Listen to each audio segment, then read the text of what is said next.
নমস্কার বন্ধুরা, কেমন আছো তোমরা সবাই? আশা করি সবাই খুব ভালো আছো। আজকে আবারও চলে এসেছি একটা নতুন কেকের ভিডিও নিয়ে। তো খুব কমই এই কদিন ভিডিও এসেছে, কারণ আমার শরীরটা একটু খারাপ ছিল, আমি কোনো ভিডিওতে ভয়েস ওভার দিতে পারিনি। তো তোমরা কিছু মনে করো না।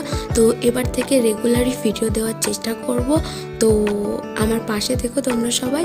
তো আজকের এই কেকটা ছিল একটা বেন্টো কেকের অর্ডার, যেটা প্রথম থেকেই আমি তোমাদের সাথে শেয়ার করতে চলে এসেছি। তো প্রথমে আমি কেকটাকে ভালোভাবে লেয়ারিং করে ক্রাম কোট করে নিয়েছি। ক্রাম কোট করার পরে এটাকে আমি ফ্রিজে সেট হতে রেখে দিয়েছিলাম। তারপর আমি স্কাই ব্লু কালারের একটা ক্রিম দিয়ে কেকটা ভালোভাবে ফিনিশিং এনেছি। তারপর হালকা ব্রাশ দিয়ে কেকের গায়ে একটা সুন্দর ফিনিশিং এনে নিয়েছি। তো কাস্টমার আমাকে কোনো ডিজাইন বলে দেয়নি, তো আমি আমার পছন্দ মতন একটা রেনবো থিম এই ছোট কেকটার উপর আনার চেষ্টা করেছি।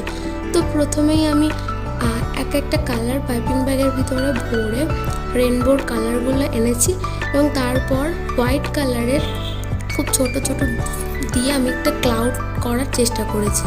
তো আমার কেক প্রায় কমপ্লিট। তোমরা জানিও তোমাদের কেকের ভিডিওটা কেমন লেগেছে। যদি ভালো লাগে তো অবশ্যই একটা লাইক করে দিও, আর আমার চ্যানেলটা সাবস্ক্রাইব করে আমার পাশে থেকো।